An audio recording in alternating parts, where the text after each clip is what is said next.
స్వాగతం సుస్వాగతం. మనకి జగిత్యాల జిల్లాలో 19వ రోజుకు చేరినటువంటి మన యొక్క జిల్లా ప్రధాన కార్యదర్శి అన్న యాళ్ళ అమరనాథ్ రెడ్డి గారికి, అలాగే మన యొక్క జిల్లా సమగ్ర శిక్ష ఉద్యోగుల సంఘం తరఫున మీకు సాదర స్వాగతం తెలియజేస్తున్నామన్న.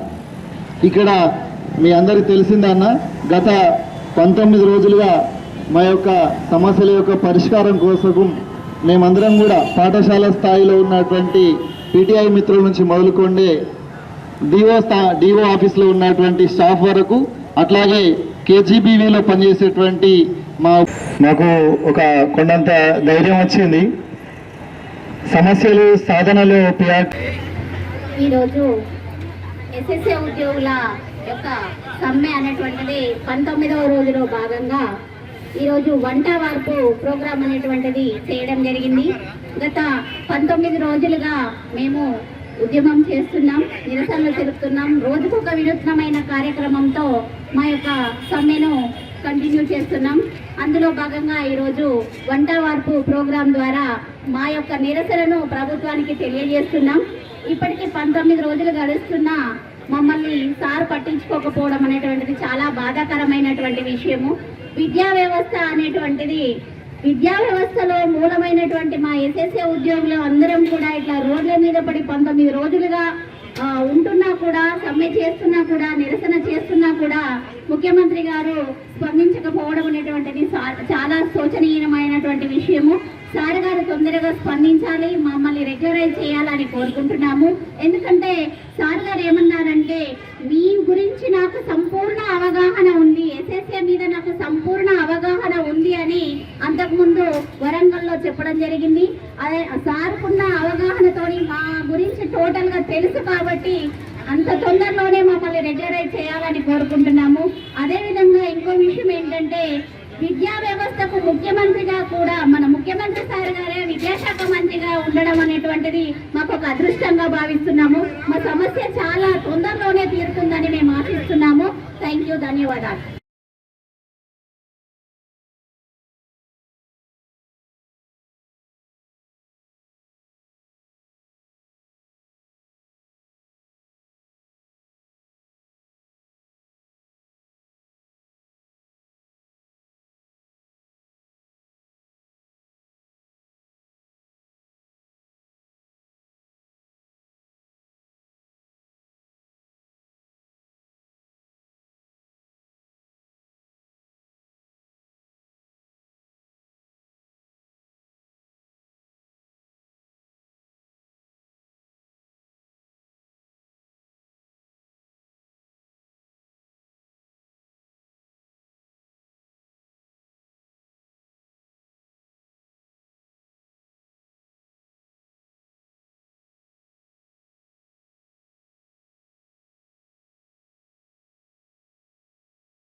అదేవిధంగా ఇంకో బాధాకరమైన విషయం ఏంటంటే సార్, ఆకలి బాధలతో మేము ఇక్కడ రోడ్ల మీద సమ్మె చేస్తుంటే మా బాధలు తీర్చాల్సినటువంటి ప్రభుత్వము కుటీల వ్యవస్థను నిర్వహిస్తూ మా కేజీబీవీ ఉపాధ్యాయుల స్థానంలో రెగ్యులర్ ఉపాధ్యాయులను పంపించి మా పొట్ట కొట్టాలని చూస్తున్నారు సార్. ఇది కరెక్ట్ విషయం కాదు. అంతేకాకుండా పిల్లలు ఉపాధ్యాయుల మీద ఉన్నటువంటి అభిమానంతో పిల్లలు మా ఉపాధ్యాయులు మాకే కావాలి, మా టీచర్లు మాకు రావాలి అని పిల్లలు నిరసన తెలుపుతుంటే వాళ్ళని దూషించడము, దురుసుగా మాట్లాడడము, పిల్లల పైన ఒక ఉద్యోగి చేయి చేసుకుంటా అనేటువంటి మాట కూడా మాట్లాడడం అనేటువంటిది జరిగింది సార్. అది కరెక్ట్ పద్ధతి కాదు. ఆకలి బాధలతో మేము రోడ్డు మీద ఉంటుంటే మా బాధలు తీర్చాల్సిన ప్రభుత్వము ఇట్లాంటి కుటిలమైనటువంటి చేయడం అనేటువంటిది కరెక్ట్ పద్ధతి కాదని తెలియజేస్తున్నాను. దయచేసి అందరూ ఉపాధ్యాయులు, ఉపాధ్యాయ సంఘాలు, ఉద్యోగాలు మాకు మద్దతు తెలపాలి. ఇట్లాంటివి ఏవి జరగకుండా చూడాలని కోరుకుంటున్నాము. ఇట్లా వాళ్ళు రెగ్యులర్ ఉపాధ్యాయులను పంపించడం అనేటువంటిది మా పొట్టను కొట్టడంతో సమానం కాబట్టి దీన్ని మేమందరం కూడా ఖండిస్తున్నాం సార్. ఇట్లాంటి చర్యలు ఏవి చేయొద్దని కోరుకుంటున్నాం సార్. Thank you.